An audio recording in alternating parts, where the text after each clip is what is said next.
2 months ago, in January 2024, Samsung used their Galaxy Unpacked event to tease us about their Galaxy Ring, a healthcare product that's using an entirely new form factor for Samsung. And today, we're taking the possibilities of Samsung Health to the next level.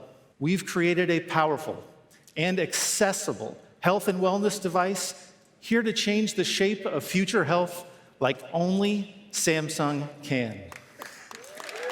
Meet the Galaxy Ring.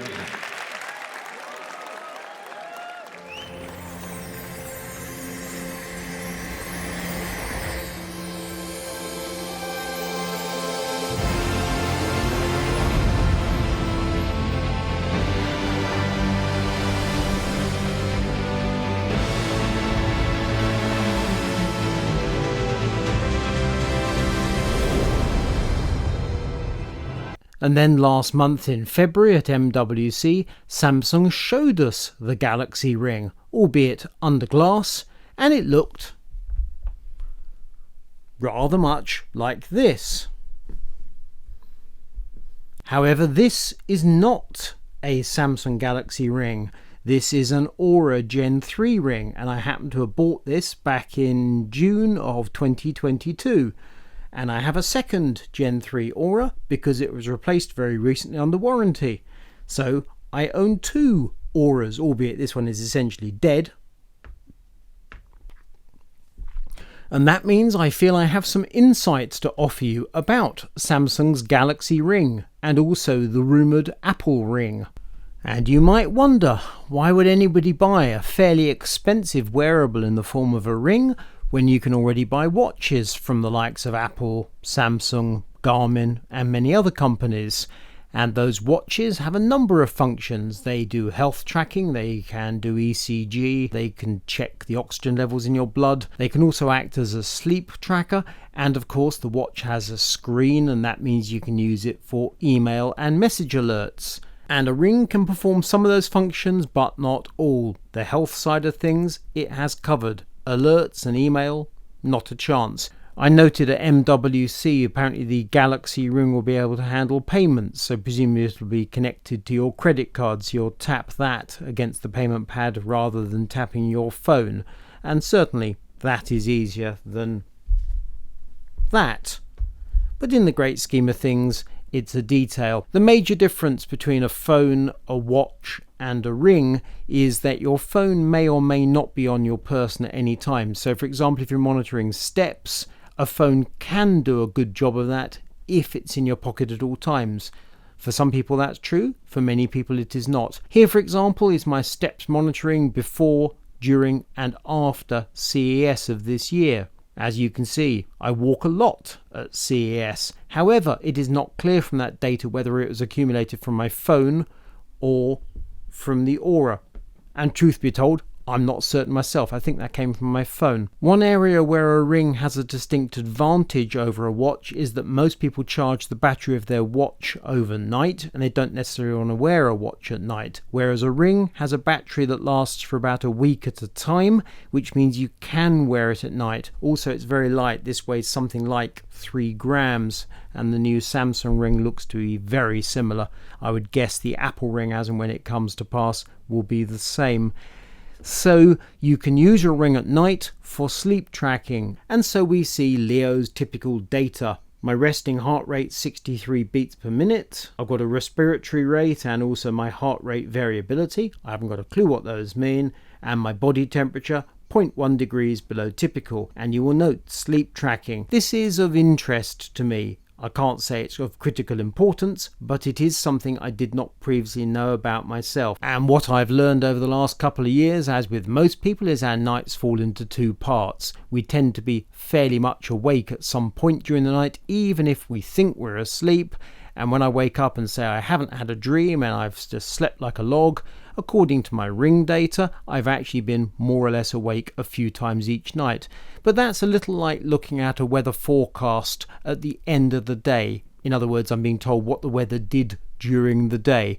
I'm not looking for problems, it's just something that vaguely interests me. Tracking body temperature, on the other hand, is very useful. I don't mean this from the point of view of ladies' cycles, which is not my thing, but that is clearly a huge market for the likes of Oura, Apple, Samsung, and others. And you can see here that just recently I felt really unwell for a few days, and my body temperature was up by 2.6 degrees. Now, clearly I could have tracked my temperature with a thermometer, but I don't need to actually monitor my temperature actively. The Ring does it for me all the time. And if we hark back to CES, you will see that my temperature went up in the middle of the week by 1.1 degrees. I was under the weather. I wasn't particularly sickly, but I did not feel great. And if you look at my sleep pattern, you will see it was absolutely frightful, as it typically is when I'm away from home during CES and Computex. As you can see, according to Oura, I typically go to bed before 11:30 at night, and I typically wake up before 7 a.m. That apparently means I sleep like a seal, and that seems to be a good thing. And you may be thinking that Leo is recommending that you buy the new Galaxy Ring when it becomes available, or indeed that you rush out and buy an Oura Gen 3. That's the older heritage ring. The newer models I like the look of, and for preference I'd have had one of those had they been available when I bought the heritage. At the time it was just called the Gen 3 Oura Ring, because they only had the one style with this peculiar flat on the top. When you allow for the cost of the ring and the finish, I like the titanium finish, that adds $100 to the cost, and you also have a monthly fee for the app, which I think is $7 a month. It all adds up. The thing is, the reason I had to have this ring replaced is because the battery failed. The battery in these rings is absolutely tiny, and it's rated somewhere around the 15 or 20 milliamp hour. This rechargeable Duracell battery has a rating of 1300 milliamp hours, so about 100 times the battery in the Ring. The way you charge the Oura Ring, and I'm quite sure this will be true for the Samsung and Apple products as well, is you have this little gizmo. The Ring sits on it, you connect the USB-C, and now we have an LED. This Ring's completely flat because the battery's completely ruined, so it's going to have a little think, and after a while it'll tell you it's charged. Sadly, as soon as I disconnect the charger, it will pretty much go flat immediately. Buying a ring is slightly complicated by the fact it is a rigid thing that goes on your finger, and therefore it has to be the correct size. Oura will send you a set of gauges free of charge, and a word of warning. I have in the past lost my ring on one occasion. I went to a supermarket. When I came home, I suddenly realized I didn't have it. It was a cold day. It had literally dropped off my finger. I returned to the supermarket. I knew where I'd been in the supermarket, and I literally walked around with my phone out with the app open, waiting for the Bluetooth to connect. And the Bluetooth range, because it is very much personal area network, it's really short, 1 meter, maybe 2 tops. And I was walking around and I get a connection. I was looking around, couldn't find it. Somebody had obviously seen it on the ground, picked it up and put it on a fixture, and I was able to find it. So buying the product is not entirely straightforward. There is the risk of losing it, and then there is battery life. As I've said previously, I bought this back in June of 2022. It's not quite 2 years old, and it needed to be replaced. I wasn't sure whether the warranty was 1 or 2 years, and when it suddenly failed, and it was overnight, I contacted Oura, and they haven't actually confirmed I have a 2-year warranty, but they sent me a brand new product, so I guess I am within warranty. But of course, this product will now only have a couple of months warranty remaining, so the next time it fails, that's it. It's got to go in the bin. Question therefore is, would you fancy spending $350, $400, $500 on a product that likely will last you for 2 years and is very unlikely to have a battery that can be replaced? It's something to bear in mind. I've found the Oura Gen 3 to be an interesting product to use for the past couple of years as a regular paying customer. When it failed, I was quite disappointed. I was pleased that they replaced it, but had they not replaced it free of charge, I would not have bought a replacement. In the event the Gen 4, when it comes out, offers some new feature that I find compelling, perhaps I'll upgrade to that, but I'm not sure. But for me, the clock is ticking. I've got less than 2 years before this dies, and then I have a decision. Do I put more money on the table, or do I walk away from a ring?